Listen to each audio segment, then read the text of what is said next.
Morning students, કેમ છો બધા? આપણે ધોરણ 8 વિષય ગણિતની અંદર ગયા વિડીયોમાં એક નવા પ્રકરણની શરૂઆત કરેલી. પ્રકરણ નંબર 7 ઘન અને ઘનમૂળ. તો ઘન અને ઘનમૂળમાં આપણે કેટલાક મુદ્દાઓ સમજેલા કે વર્ગ અને વર્ગમૂળ જેમ આપણે શીખેલા પ્રકરણ નંબર 6 એવી જ રીતને અવયવ પાડી અને આપણે ઘન તથા ઘનમૂળ શોધવા શીખવાના છે. એ મુદ્દાઓની સમજ મેળવી અને આપણે પ્રશ્ન નંબર સ્વાધ્યાય પોથી પાના નંબર 54 પર પ્રશ્ન નંબર 1 અને 2 ખાલી જગ્યાઓના ઉત્તરો મેળવેલા. આજે આપણે સ્વાધ્યાય પોથી પાના નંબર 57 પર પ્રશ્ન 5 અંગેની ચર્ચા કરવાની છે.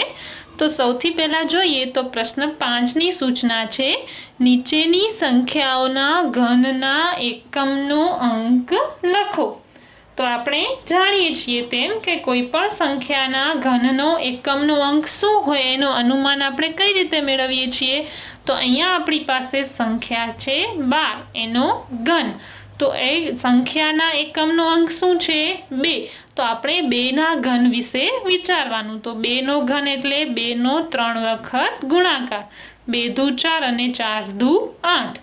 તો જો 2 નો ઘન આપણને જવાબ 8 મળતો હોય તો આપેલ સંખ્યા 12 છે એનો ઘન કરતા આપણને જે પણ સંખ્યા મળશે તેના એકમનો અંક 8 હશે. એવી રીતે આપણે 5મો પ્રશ્ન જોઈએ તો છે 56 નો ઘન. 56 માં એકમનો અંક છે 6. તો 6 નો ગુણાકાર 3 વખત. 6 ગુણ્યા 6 36 અને 36 ગુણ્યા 6 246. તો આવી રીતે આપણે 6 નો ઘન કરીએ તો મળતી સંખ્યાના એકમનો અંક 6 છે. આના ઉપરથી આપણે કહી શકીએ કે આપેલ સંખ્યા 56 છે એનો ઘન કરતા આપણને જે કોઈ પણ સંખ્યા મળશે એનો એકમનો અંક હંમેશા 6 હશે. પ્રશ્ન 3 જોઈએ તો અહીંયા છે 34 નો ઘન. 34 ની એકમનો અંક છે 4 એટલે 4 ગુણ્યા 4 ગુણ્યા 4. 4 નો આપણે ઘન કરીએ તો 4 ચોક 16 અને 16 ચોક 64. તો આપણને જવાબ મળશે 64. તો અહીંયા 64 ના એકમનો અંક પણ 4 છે. તો આના ઉપરથી આપણે શું કહી શકીએ કે જે સંખ્યા 34 છે એના ઘન કરીએ તો આપણને મળતો એનો એકમનો અંક હશે એ 4 હશે. પ્રશ્ન 7 જોઈએ તો છે 78 નો ઘન. એકમનો અંક 8 છે એટલે આપણે 8 ના ઘન વિશે વિચાર કરવો પડે. તો આપણે 8 નો ઘન કરીએ ત્યારે જવાબ મળશે 512. તો અહીંયા આપણને એકમનો અંક મળે છે 2. તો જ્યારે કોઈ પણ સંખ્યા જેના એકમનો અંક 8 હોય તો એ સંખ્યાનો આપણે ઘન કરીએ તો આપણને જે જવાબ મળશે તેનો એકમનો અંક હંમેશા 2 હશે. તો આમ જ્યારે આપણે ગણતરી કરીએ તો કેટલીક ચોક્કસ બાબતો આપણે યાદ પણ રાખી શકીએ કે જો કોઈ સંખ્યાના એકમનો અંક 2 હોય તો તેનો ઘન કરવાથી મળતી સંખ્યાના એકમનો અંક 8 હશે. જો કોઈ સંખ્યાના એકમનો અંક 6 હોય એનો ઘન કરીએ તો મળતો જવાબ હશે એના એકમનો અંક પણ 6 હશે. જો 4 હોય તો મળતો જવાબ 4 હશે. જો કોઈ સંખ્યાના એકમનો અંક 8 હોય ને એનો ઘન કરીએ તો મળતી જ સંખ્યા છે એના એકમનો અંક હંમેશા 2 હશે. તો આવી રીતે આપણે ચાર સંખ્યાઓ શીખ્યા. બાકીની જે 4 સંખ્યાઓ છે પ્રશ્ન 2, 6, 4 અને 8 એ તમારે તમારી જાતે સોલ્વ કરવાના છે. હવે પ્રશ્ન નંબર 6 ની સૂચના જોઈએ. નીચેની સંખ્યાઓમાં જે સંખ્યા પૂર્ણઘન હોવાની શક્યતા હોય તેની સામે રાઈટ અને જે પૂર્ણઘન ન હોય તેની સામે ચોકડી કરો.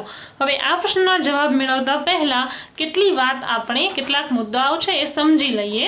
તો આપણને અહીંયા પૂર્ણઘન ચકાસવાનું છે. તો પૂર્ણઘનના અર્થથી આપણે શું જાણીએ છીએ? પૂર્ણઘન એટલે કોઈ પણ સંખ્યાની 3 ઘાત. તો એવી કોઈ સંખ્યા જેની પાછળ 3 શૂન્ય હોય. 3 ની અવયવી શું થશે? 3 દુ 6 શૂન્ય હોય. 3 તેરી 9 એટલે 9 શૂન્ય હોય. 3 ચોક 12 એટલે કે 12 શૂન્ય હોય. 3 પચા 15 એટલે કે 15 શૂન્ય હોય। જો કોઈ સંખ્યાની પાછળ 3, 6, 9, 12 કે 15 શૂન્ય હોય તો એ સંખ્યા છે એ પૂર્ણગન હોઈ શકે। અને આના સિવાયની સંખ્યાઓ જો 4 હોય, 2 હોય કે 10 શૂન્ય હોય તો એ સંખ્યા પૂર્ણગન હોઈ શકે નહીં। તો આપણને કોઈ સંખ્યા પૂર્ણગન છે કે નહીં તે ચકાસવા માટે તેના શૂન્યોની સંખ્યા ગણવી પડે।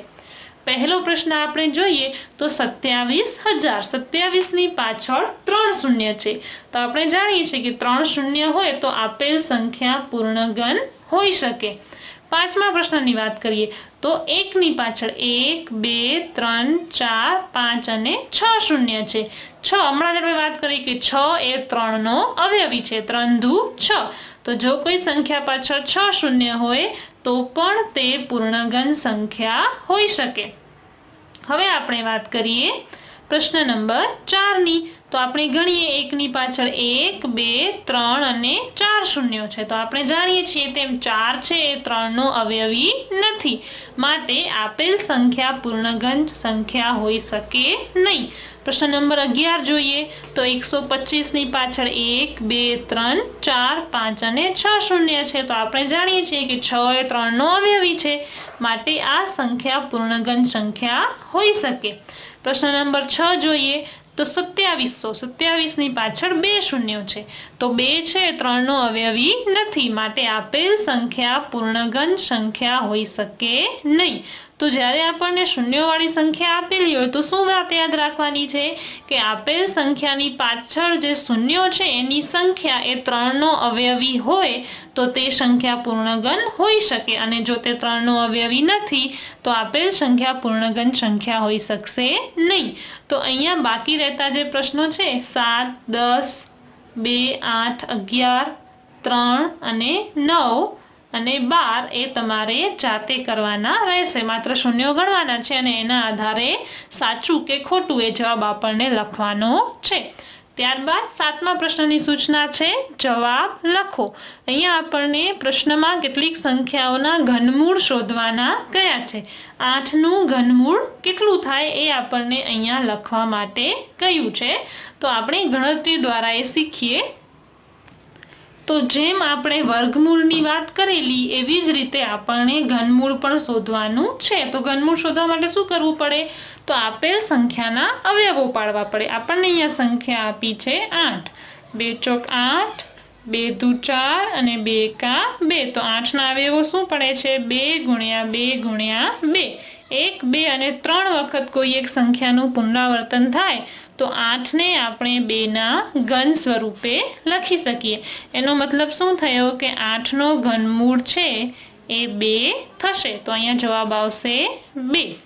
આવી રીતે આપણે ચોથા દાખલાની વાત કરીએ। ચોથા દાખલાની રકમ છે 125 નું ઘનમૂળ શોધવાનું કહ્યું છે તો એના માટે આપણને શું કરવું પડશે 125 ના અવયવો પાડવા પડશે। તો 125 5 વડે વિભાજ્ય છે 5 દુ 10 ને 25, 25 પચા 125, 5 ગુણ્યા 5 25 અને 5 એકા 5 તો આપણે શું લખી શકીએ 125 બરાબર 5 નો ઘન માટે આપણને શોધવાનું છે 125 નું ઘનમૂળ જેનો જવાબ આવશે 5। 3 વખત 5 નું પુનરાવર્તન થતું હોવાથી જવાબ આવશે 5। હવે આપણે 7મા દાખલાની રકમ જોઈએ તો 512 નું ઘનમૂળ શોધવાનું કહ્યું છે તો 512 ના અવયવો પાડવા પડે। 512 ના આપણે અવયવો પાડીએ તો બેકી સંખ્યા છે 2 વડે વિભાજ્ય હોય 2 દુ 4, 2 પચા 10 ને 2 છક 12, 2 એકા 2, 2 દુ 4, 2 અઠા 16, 2 છક 12 અને 2 ચોક 8। આમ તમને સીધે સીધું ના આવડે તો તમારે ભાગાકાર કરીને ગણતરી કરવી।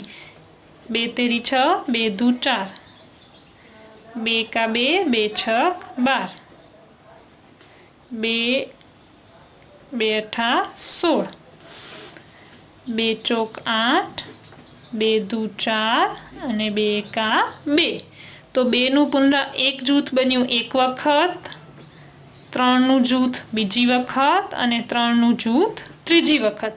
તો આના ઉપરથી આપણે શું કહી શકીએ કે 512 નો ઘનમૂળ એટલે એક વખત 2, બીજી વખત ને ત્રીજી વખત 3 વખત છે એ 2 નું 3 નું જૂથ બને છે। તો 2 દુ 4 ને 4 દુ 8, તો 512 નું ઘનમૂળ છે એ 8 થશે। આવી રીતે આપણે છઠ્ઠા દાખલાની વાત કરીએ તો છઠ્ઠા દાખલાનું રકમ છે 343 નું ઘનમૂળ શોધો। તો 343 ના અવયવ પાડવા હોય તો 3 છે એ એકી સંખ્યા છે એટલે તે 7 વડે વિભાજ્ય હશે। તો 7 ચોક 28 અને 7 નવા 63, 7 7 49 અને 7 એકા 7। આ ગણતરી ન સમજાય તો ભાગાકાર કરીને જોશો તો 343 નો 7 વડે ભાગાકાર કરવાથી 49 જવાબ આવે છે। તો અહીંયા આપણને 343 બરાબર 7 નો ઘન મળે છે એટલે કે 7 નું પુનરાવર્તન 3 વખત થાય છે માટે આપણે કહી શકીએ કે 343 નું ઘનમૂળ 7 થશે। તો આવી રીતે જે બાકીના દાખલાઓ છે દાખલા નંબર 2, 5, 8, 3 અને 9 અવયવ પાડી 3 ના જૂથ બનાવીને તમારે જાતે કરવાના છે। પ્રશ્ન નંબર 8 ની સૂચના છે અવિભાજ્ય અવયવીકરણની રીતે ઘનમૂળ શોધો। આપણે અવિભાજ્ય અવયવીકરણની રીતે વર્ગમૂળ શોધતા તો શીખ્યા જ છીએ। અહીંયા આપણને ઘનમૂળ શોધવાનું છે। તો અહીંયા આપણને પ્રશ્નમાં સંખ્યા છે 1000। હવે તેના અવયવ પાડવા માટે આપણે શૂન્ય છે એની સંખ્યા ગણતરી છે આપણે એનો ભાગાકાર 2 વડે કરી શકીએ। તો 2 50 10 બંને શૂન્ય એમને 2 દુ 4, 2 50 10, 250 દુ 500। હવે 2 એકા 2, 2 દુ 4 અને 2 50 10। હવે વધારે અવયવીકરણ કરીએ, વધારે ભાગ પાડીએ તો હવે 125 છે 5 વડે વિભાજ્ય છે। 5 દુ 10 અને 5 25, 5 ગુણ્યા 5 25 અને 5 એકા 5।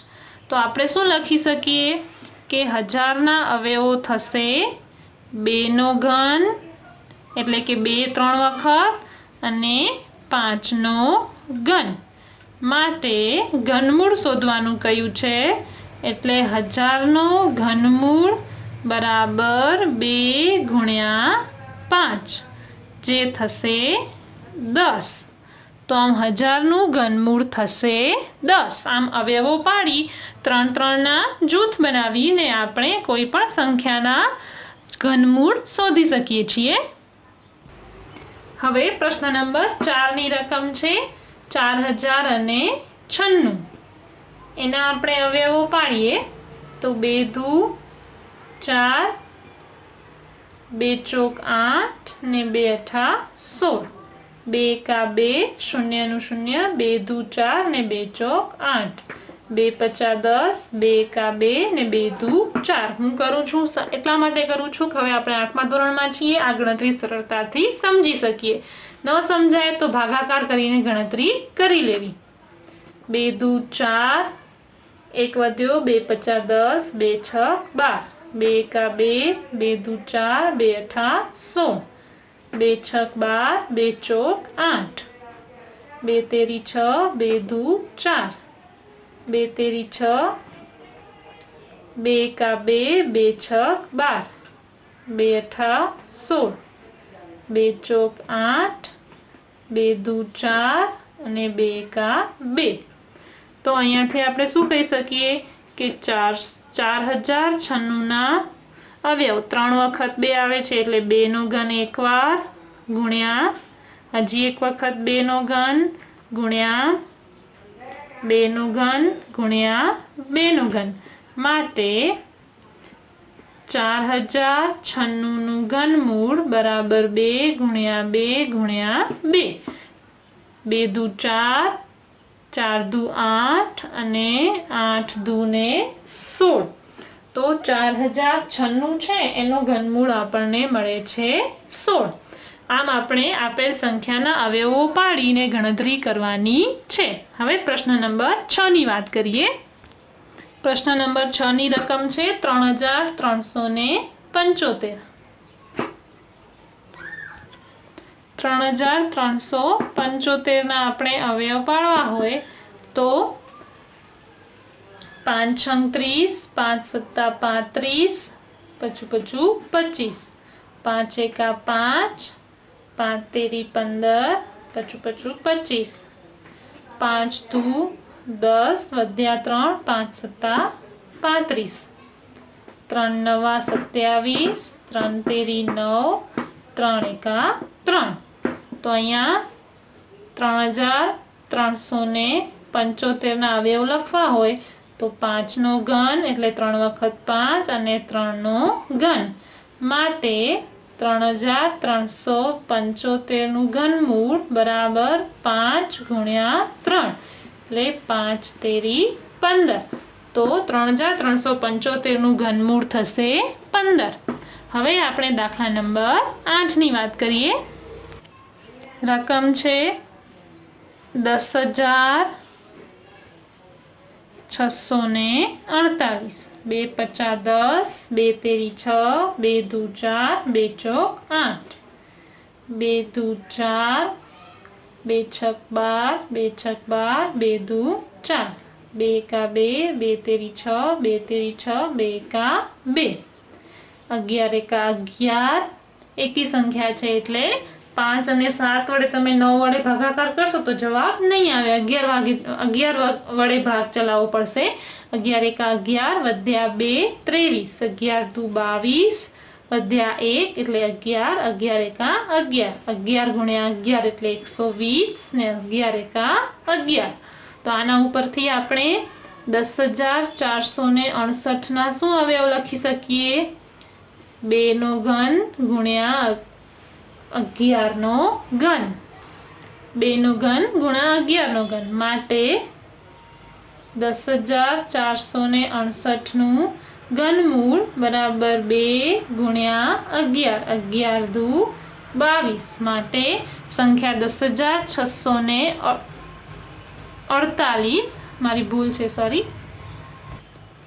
સંખ્યા 10,648 નું ઘનમૂળ 2 ગુણ્યા 11 થશે એટલે કે જવાબ આવશે 22. તો આપણે 4 દાખલાઓની ગણતરી શીખી. દાખલા નંબર 2, 4, 6 અને 8. આગળના પાના ઉપર દાખલા નંબર 1 છે એ 3, 5 અને 7 ની ગણતરી તમારે તમારી જાતે કરવાની છે. સ્વાધ્યાય પોથી પાના નંબર 59 પર પ્રશ્ન નંબર 9 ની સૂચના છે. નીચેના પ્રશ્નોના જવાબ આપો. એમાં પહેલો પ્રશ્ન છે 864 ને નાનામાં નાની કઈ સંખ્યા વડે ગુણવાથી તે પૂર્ણઘન સંખ્યા બને? વર્ગ અને વર્ગમૂળમાં આપણે સમજ્યા એમ આવો પ્રશ્ન હોય તો સૌથી પહેલા આપેલ સંખ્યાના અવયવો શોધવા પડે. સંખ્યા છે 864. બેકી છે એટલે 2 વડે વિભાજ્ય છે. 2 ચોક 8, 2 તેરી 6 ને 2 દુ 4, 2 દુ 4, 2 એકા 2, 2 છક 12, 2 એકા 2, ભાગના 40 શૂન્ય, 2 અઠા 16, 2 પચા 10, 2 ચોક 8, 2 દુ 4, 2 સત્તા 14, 3 નવા 27, 3 તેરી 9 અને 3 એકા 3. તો આના ઉપરથી આપણે શું કહી શકીએ કે આપેલ સંખ્યા 864 ના અવયવ છે 2 3 વખત આવે છે એટલે 2 નો ઘન ગુણ્યા 3 પણ 3 વખત આવે છે એટલે 3 નો ઘન ગુણ્યા આ 2 વખત આવે છે એટલે 2 નો વર્ગ. હવે અહીંયા 2 વખત ઘન છે, એક સંખ્યા છે વર્ગ છે, માટે જો હજી એક વખત આ સંખ્યાનો ગુણાકાર 2 વડે કરવામાં આવે તો આપેલ સંખ્યા છે એ પૂર્ણઘન બને. માટે આપણે શું કહી શકીએ કે 864 ને 2 વડે ગુણવાથી તે સંખ્યા પૂર્ણઘન બનશે. આવી રીતે આપણને ગુણાકાર વાળો પ્રશ્ન પૂછ્યો હોય તો અવયવો પાડી અને જે સંખ્યા ખૂટતી હોય એ સંખ્યા વડે ગુણવાથી તે સંખ્યા પૂર્ણઘન બને એમ કહી શકાય. બીજા પ્રશ્નની રકમ છે સંખ્યા 2000 ને નાનામાં નાની કઈ સંખ્યા વડે ભાગવાથી તે પૂર્ણઘન સંખ્યા બને? તો આપણે 2000 ના અવયવો પાડવા પડશે. 2 का 2, 2 पचा 10, 2 दू 4, 2 पचा 10, 2 का 2, 2 दू 4, 2 पचा 10, 25 पचा 125, 5 गुण્યા 5 25, 5 एका 5। तो 2000 ना अवयवो थशे 2 नो घन गुण્યા 2 गुण્યા 5 नो घन। तो आ बने घन संख्याओं छे। आ 2 छे ई एकलो रही जाय छे, ए वर्ग पण नथी अने घन पण नथी। तो माटे आपणे शुं कही सकीए के 2000 ने 2 वडे भागवाथी मळती संख्या पूर्ण घन संख्या हशे। આવી રીતે આપણને કઈ સંખ્યા વડે ભાગવાથી કે કઈ સંખ્યા વડે ગુણવાથી પ્રશ્ન પૂછાયો હોય તો અવયવો પાડી અને જે સંખ્યા ઘન સ્વરૂપે ન લખી શકાતી હોય એ સંખ્યા એનો જવાબ આવે। તો અહીંયા ધોરણ 8 ગણિત વિષયનો પ્રકરણ નંબર 7 ઘન અને ઘનમૂળ આપણે પૂરો કરીએ છીએ। આના પછીના વિડીયોથી આપણે એક નવા પ્રકરણની શરૂઆત કરીશું। Thank you.